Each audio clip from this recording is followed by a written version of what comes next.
Assalamu alaikum everyone and good morning. This is Ms. Fatima Al-Balushi. Today inshallah I'm gonna explain for you week 1 and week 2 as well.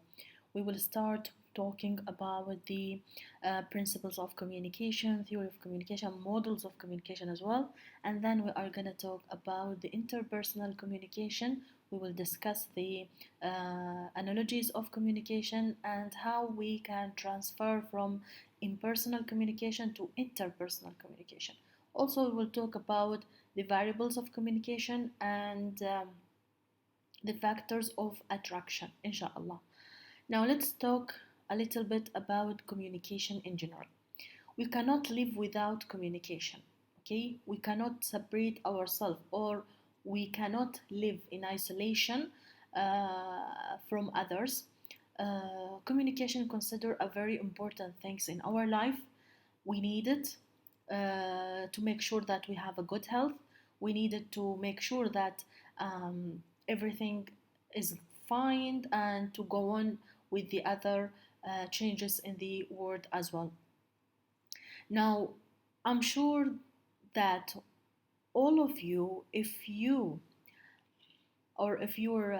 subscription, internet subscription, for example, ended, you are gonna immediately go and buy a voucher and then you are gonna subscribe again. We cannot live without communication. As I said, we cannot live, for example, without WhatsApp, without social media, which are a part of a communication process or a way to make a communication. So, communication, as I said, it's very important. We need it, we cannot live without it.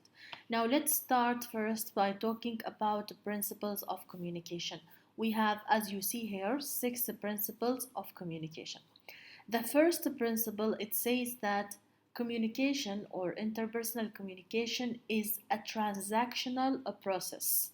Transactional process, which means it's a cooperative process. Both the sender and receiver, they need to work together in order to make communication effective. It's ongoing process, okay? All parties of communication are responsible about the process of communication. They need to work together in order to make it successful and to make it effective. If you send, for example, a message for your friend and he didn't reply, you will feel like there's something wrong. If you will send it again and again and he will stop replying, or you will never receive any reply from him, you are gonna feel as I said, something unhealthy in the communication process, and you will stop communicating with that person. But for interpersonal communication, as I said, it's a transactional process. If you want to make a communication successful, both sender and receiver, they need to work together and make it successful. This is the first one. The second one, communication is ambiguous, which means it's not clear. Not all the time. Sometimes you will ask your friend or the person who you are communicating with some question to make the idea or the message clear and to help you to understand that message. For that, or that's explain why interpersonal communication is ambiguous. As you see here, it's not clear and need more explanation. How you will have this explanation? By asking a question. When you will ask the question, you are asking for more details, for more information. These details will help you to make it clear, to understand the message in a good way. Okay, let's move to talk about the third principle of communication. As you see here, interpersonal relationships, it might be symmetrical or it might be complementary. Symmetrical, it comes from the word same, which means, for example, when we are talking or replaying with the same amount, with the same topic, we are similar to each other. Okay, complementary, we are completing each other, or we are different, the opposite from each other. Let's have an example to understand what is the difference between symmetrical or complementary. In the past, for example, people who they will get married or in the families, they feel or they have an idea about The one who is responsible about bringing money for the house is the man. Okay, your father, for example. Your mother, she should stay at home. She's a house wife, for example. She's working in house. She's taking care or looking after your her kids, including you, for example. So this is complementary. It's the opposite. We are not different. Symmetrical, we can talk about these days, for example, the modern families where both men and women, they need to go to work, they need to have the or to gain the money or for from their works, and so they are symmetrical, they are same. Okay, this is about the relationship. Let's move to the fourth principle of communication, which is communication. It's all about content and relationship. We have a topic to talk about it. We have a message. I'm, as a sender, trying to send it to you or trying to share it with you. I want you to know, I want you to understand. So I have a message, I have ideas, opinions, I have a data as well. And there is a relationship, which is here we are going to focus on the person we are talking with. We are, for example, now I'm talking with you as a student, and if you talked with me, you are talking with me as a teacher, for example. You will talk with your family, with your father, mother, and also with your friends as well, your brother and sister. So we have a content and we have a relationship. So the fifth principle of communication said communication is a series of punctuated events, which means communication events are continuous transactions that have no clear-cut beginning or ending. Number six, and it's the last one, interpersonal communication or communication is invitable, irreversible, and unrepeatable. There are three, or these are three important words that you need to understand. Invitable, it means it will happen whether you like it or not. We cannot, or you cannot live without communication, so it will happen. Certainly, it will happen. Irreversible, it means once you will start communicating, you cannot, for example, call the words back. It happened. Okay, so irreversible. It means in Arabic, لا رجع فيه, which means you cannot, for example, as I said, you cannot call the information back. Once it will goes from you, it will reach the receiver. So it happened. And the last one is unrepeatable, which means, for example, if I am explaining a story or telling a story for Ammar, and then Ahmed came, I will explain for him the story in a different way. But it's the same story, but in different style. For example, I'm gonna give him the summary of the story. I will never, for example, give him lots of details. I will skip some parts as well. So it's unrepeatable, which means we are using different style, for example, about the same topic with different people. These are the principles of communication. Okay, now let's move to talk about the why or the reasons why communication is so important. There are many reasons, or let's say there are two reasons why communication is vital and important. Number one, it's part of a human activity. As I talked, or as I said at the beginning of this video, I said we cannot live without communication. We need to communicate with other people. We cannot also isolate ourselves from communicating. So it is part of our human activity. Communicating, talking, listening with other people, it's considered as a human part or a part of a human activity. And also it affects how we see ourselves and the way we are seen by others. So how we see ourselves and how others seeing us and how we see others as well. When we are wearing, for example, clothes and the colors of clothes that we are wearing, the style we adopt, for example, and also the way how we are saying words, the way how we are showing or sorry, or we are showing our body language or body movement. All these things indicate something about us, indicate or send a message with for other people who we are and how they are gonna give us our identity, how they are gonna identify us. This is an example. Here are two different pictures. Now let's see this one. Immediately once you will see it, you will say these boys are from Oman. How did you understand that? I didn't wrote it here. So okay, immediately you are gonna say those boys are from Oman. I didn't write it here. You infer all these from their styles. So your style, your clothes, it shows a message or send a message about who you are, okay, and how other people, sorry, they are gonna see you. The second image or the second picture, it's from India. How? Because of the color. We know that India is famous with the color festival. So immediately, once we will see this, we'll say that this is from this photo belongs to India. So here, the photo, the colors in the photo, the clothes, it's send us a message. It's make us identify Indian people as well. Now let's move to talk about the skills areas for effective communication. There are a group of skills we needed to make the communication effective, especially in the business or in your work, for example.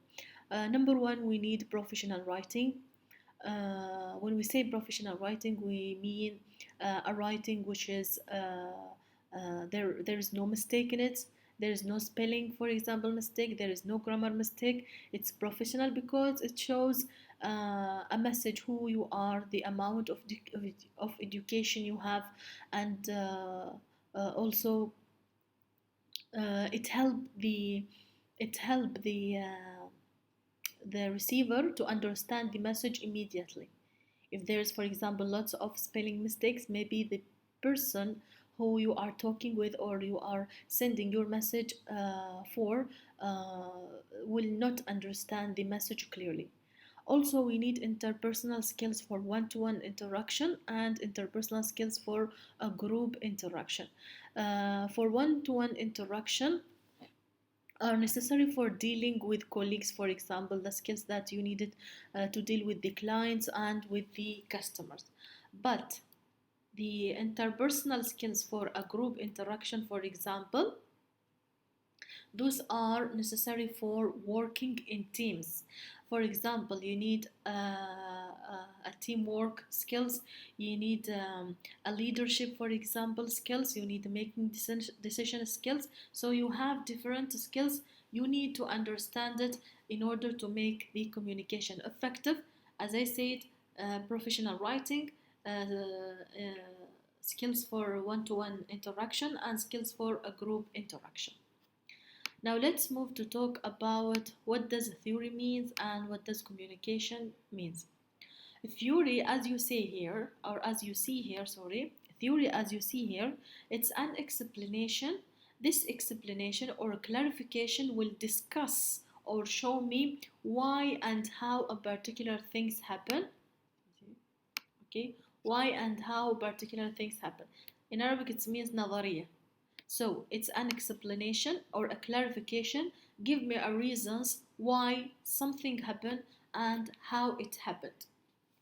It's need generalization research. Okay, it's a generalization based on research. I can't say, for example, all Omanis or, for example, Omani people, they are blah blah blah. If I didn't, for example, make a study in a big group of people, I can't say about a research where one person only is a theory. I can't. Okay, it's because it is a generalization as you see here. Now let's define the word communication. Communication is an act, something we do. This act, it might be with one person or more than one person. In this process, we are doing two things: sending and receiving message. This message might be a verbal or non-verbal. We might send information, details, numbers, statistics, whatever. So we are in a process of sending and receiving a message. This message, it might destroy by a noise, which means it might has some problems. It will occur while we are communicating. These problems, it might be linguistic problems, or for example psychological problems, or physical problems as well. We have many different noise types of noise that can destroy our message. We are gonna in next slide inshallah we will talk about it in details. It have some effect, or it made some effect which make you send me a feedback. All these communication, it occurs within a context. The context, it's related to the place and the environment. When we are communicating, we are sitting in a place, or we are in somewhere. For example, now I am recording this lecture and I am in my office. You are in your homes, for example. So it's occur within a context. These are the differences between, or the definitions, or these are the definitions of, or this is the definition of the communication. Okay, now we must talk about the models of communication, but I skip it. First, I will talk about the variables of communication, and then we will go to talk about the uh, models of communication. Communication variables, we have 9 variables of communication: source and receiver, message, channel, encoding and decoding, feedback, noise, and context as well. Let's start with the source or the receiver. Source, sometimes you will see you can use the word sender. So the source is the one who will create and formulate for me the message. He's the one who will create, who will make the message, who will start it. Okay, so this one, he is gonna start the message and he will send it to the receiver. Who is the receiver? He's the one who will perceive and comprehend the message. He's the one who is gonna make a meaning for the message and then send a feedback to the sender again. He will understand it, he will receive it, and he will understand the message. He will understand the message and then send the feedback to the sender, or he will change. The role will change. Of course, he will be the receiver. We have the message. The message is the point, the information, or the ideas that the sender wants the receiver to understand, okay, or to know. We have different kind of a channel, which is the way, which kind of way I used as a sender in order to send my message. This is in this photo, for example, we can see which kind of ways we can use in order to make, or in order to carry our message. We can use face-to-face communication, we can use electronic, for example, medium, TV, newspaper, radio, for example, a written one like a letter, for example. We have broadcast as well, we have mobile, we have social media as well. We have many different ways to send our message, which is, we call it the channel. Encoding and decoding. Encoding is the process that used encoding is the process of producing message in a terms or in a form of codes. Okay, this message, it might be verbal, which means speaking. This message might be verbal, which means spoken message, and we have, for example, accent. We will go back to this, we will explain it more. Codes, or it might be non-verbal, okay, which is not spoken. It might be shows in your dancing, in your clothes, in your art, in the colors that you are wearing. Now let's go back to the accent. When I will talk with, for example, an Egyptian girl, I will immediately understand that this girl is from Egypt, from her accent. So she produced a message by using a code. Her accent, اللكنة، اللهجة تبعها اللي هو اللهجة المصرية. يمكن هي ما تكلمت معاي اللي هو في يعني الموضوع، ما قالت لي أنا مصرية، ولكن أول ما بدأت تتكلم معاي فهمت أنا والله إنها هي هذه مصرية عن طريق اللي هو الأكسنت تبعها. Decoding is the process of making meaning. Okay, you are gonna carry all these signs and you will make a meaning for it, so you will decode it. We have the feedback. Okay, the feedback is the answer, the response, the replay. Okay, when you are talking, when you are sending the message for uh, the receiver, so you are sending him a feedback. It might be verbal or non-verbal, and it might be short or long feedback. We have noise, which is the problems, the distraction, and the barriers that we might face when we are talking or when we are communicating with other people. This distraction or this noise, it might be physical, like for example, do we need to talk? We have lower voice or loud voice, for example, in parties. We know in party there the sounds or the voices will be loud, so maybe my friend is calling me, I won't be able to hear him because of the loud voice. Psychological, it's all about feelings. Maybe you are tired, you are desperate, you are sad. You can't listen to Miss Fatma. You can't, for example, talk to your father or mother. You have feelings that can stop you from listening to other people or from communicating with other people. Semantics, it comes from the word linguistic, okay? It's all about language. You might use which is a meaning of word, sorry. You might use words different than the ones that I'm using. You might talk with me in your own, for example, language. If you are Baluchi, or for example, you came from Zanzibar, for example, or you are talking with English and I don't understand English, or we might talk in Arabic but I can't understand, for example, your accent. يمكن أنا وأنت كلنا عرب، ولكن ما فهمت الكلمة اللي أنت تستخدموها أو المصطلح إيش تقصدوا به، مصطلح تابع للولاية تبعك.